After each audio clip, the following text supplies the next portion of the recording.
के तमाम जिम्मेदारान और ख़ास तौर से स्टेज पर मौजूद नारे गांव के मौजूद शख्सियात और मेरे सामने बैठे बुजुर्गों, नौजवानों, साथियों, अल्हम्दुलिल्लाह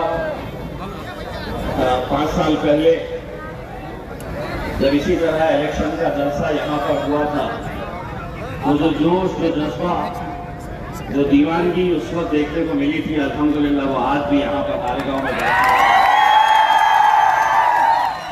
ये आप लोगों की दीवानगी, आप लोगों का जुनून, आप लोगों का जोश था कि जिसकी वजह से कभी तस्वर किसी ने किया नहीं था कि मजलिस इत्तेहादुल मुस्लिमीन का एक मेंबर ऑफ पार्लियामेंट औरंगाबाद से चुनकर आ जाएगा।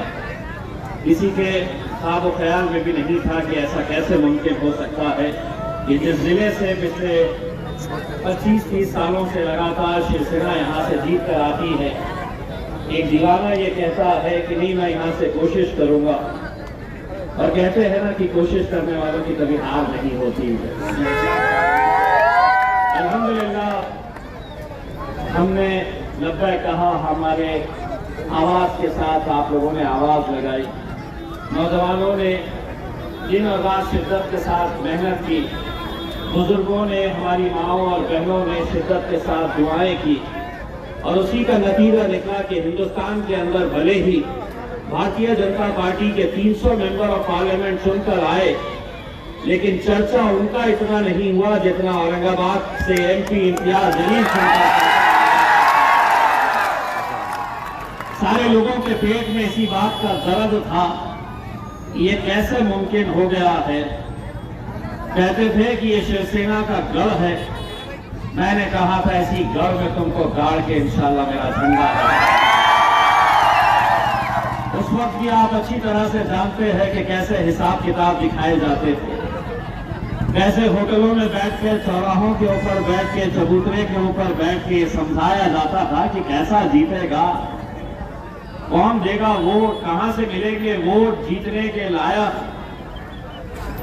बड़े हर हिसाब से बड़े बड़े जितने भी अपने आप को दिग्गज नेता समझते थे या शहर के शाने, ये पूरे इकट्ठा हो जाते थे और चौराहों के ऊपर, चबूतरों के ऊपर, होटलों में बैठते थे, कागज निकालते थे और बताते थे कि नहीं इतने समाज के इतने वोट, इतने समाज के उतने वोट, मुसलमान इतने, इतना वोटिंग हुआ तो इतना ही मिलता, जीतते कैसा।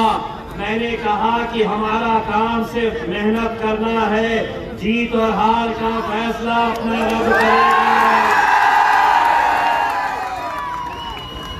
बड़ी मेहनत, शिद्दत के साथ मेहनत किए, नतीजा क्या हुआ? इसे असदुद्दीन अवैसी साहब के बारे में कहा जाता था कि ये एक एमपी है, हैदराबाद से एक ही चुन के आता है और जिंदगी भर एक ही रहेगा। अब असदुद्दीन अवैसी साहब पार्लियामेंट में अकेले नहीं बैठते हैं, आप लोगों की दुआ और मेहनत का नतीजा है। उनका भाई इम्तियाज जलील भी वहां पर जाकर बैठता है। सारी तकलीफ उन्हें इसी बात की है कि हम तो कहते थे कि एक ही है, एक ही रहेगा। मैं अक्सर ये कहता हूं कि जब मैं चुनकर गया था, मोदी जी ने अमित शाह को फोन लगाया था और पूछा था, रे साहब कितने आदमी है रे?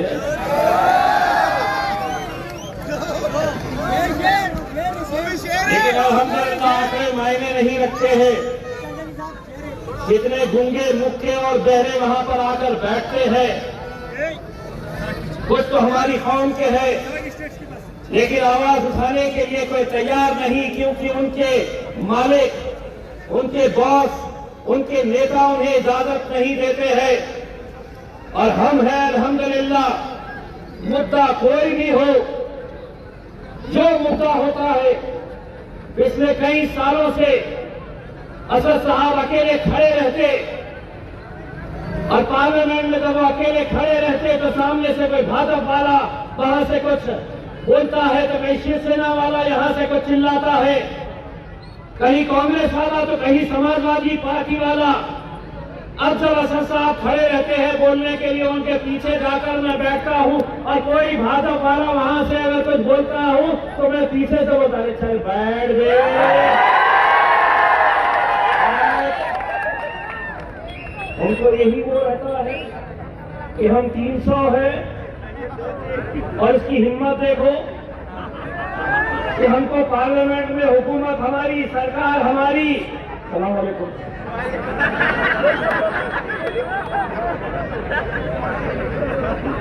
तो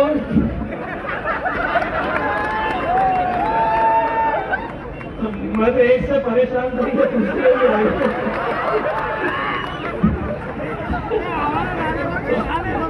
इनकी शादी होगी। अल्हम्दुलिल्लाह अल्हम्दुलिल्लाह। तो तकलीफ इसी बात की होती रहती है मेरे भाइयों। लेकिन एक बात मैं कहना चाहता हूं, ये इलेक्शन महज कोई ऐसा आम इलेक्शन नहीं है। ये इलेक्शन मेरी और आपकी जिंदगियों से, हमारे मजहब से, हमारे आने वाले वक्त के अंदर कैसे कैसे कानून लाए जाने वाले हैं।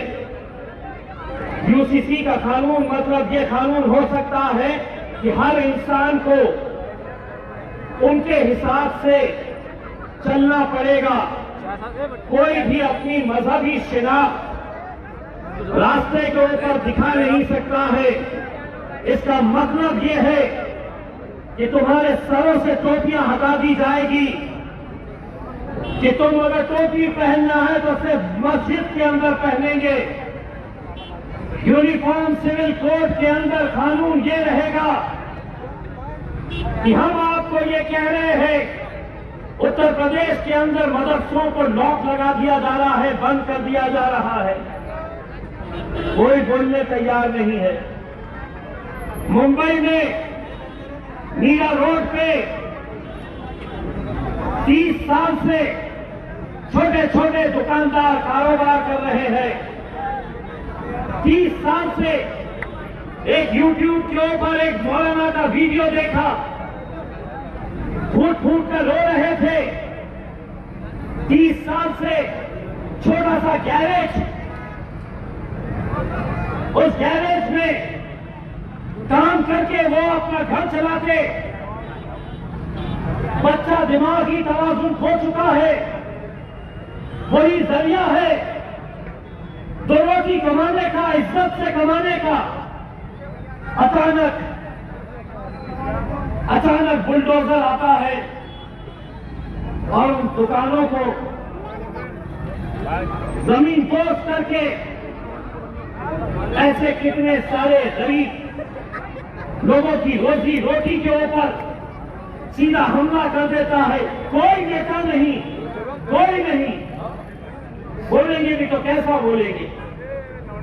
आधे तो भाजपा के साथ चले गए, आधे शिवसेना के साथ चले गए।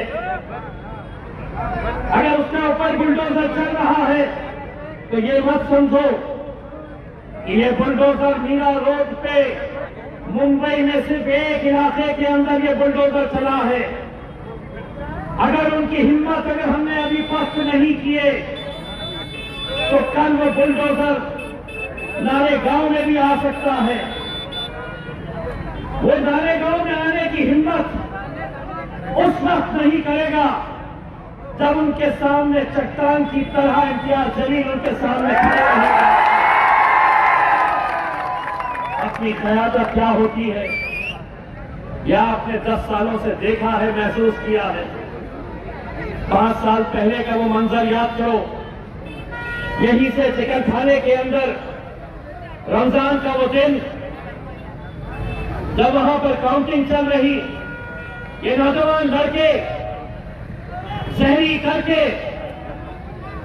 सहरी की हालत में तपती हुई धूप में उस पेंडोल के अंदर आकर बैठे। सहरी से इफ्तार का वक्त आया तो एक खजूर के ऊपर खजूर के 2 टुकड़े करके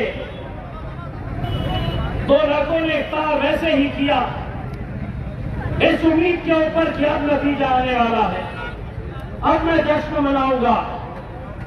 ये जो नौजवान खड़े हैं इनकी उम्र भी इतनी नहीं है। 44 साल पहले